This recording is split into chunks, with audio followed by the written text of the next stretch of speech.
Сәлеметсіңдер ме оқушылар? 4-ші сабақтың тақырыбы.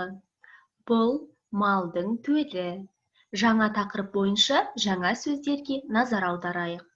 Құлын, жеребенок, бота, верблюжонок, бұзау, теленок, қозы, ягненок, лақ, козленок. Осы жаңа сөздерді сөздікке жазып алыңдар. Оқылым тапсырмасы 3-ші тапсырма 15-ші бет. Мәтінді оқы. Біз малдың төлдерін жақсы көреміз. Маған құлын ұнайды. Ал ағама бота ұнайды. Қарындасым қозыны жақсы көреді. Ініме бұзау мен лақ ұнайды. Төлдер әдемі, сүйкімді. Олар шөп жейді, ойнайды. Оқылым тапсырмасына байланысты дескриптор кестесі. Мәтінді мұқият тыңдайды, 1 балл. Мәтінді түсініп оқиды, 1 балл. Мәтінді оқу барысында орфоэпиялық нормаларды сақтайды, 3 балл.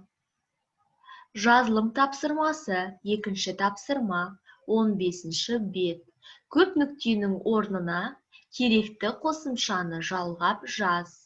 Мысалы, қой сөзіне дің жалғауын жаздық, қойдың болды. Қозы сөзіне с жалғауын жаздық. Қосымшасын жалғап жазғанда қойдың қозысы деген сөз шықты. Келесі ешкі, жылқы, түйе, сиыр барлығына қосымша жалғаймыз. Лақ, құлын, бота, бұзау. Бұл жерге де үлгідегідей қосымшаны жалғап жазатын боламыз. Жазылым тапсырмасына байланысты дескриптор кестесі.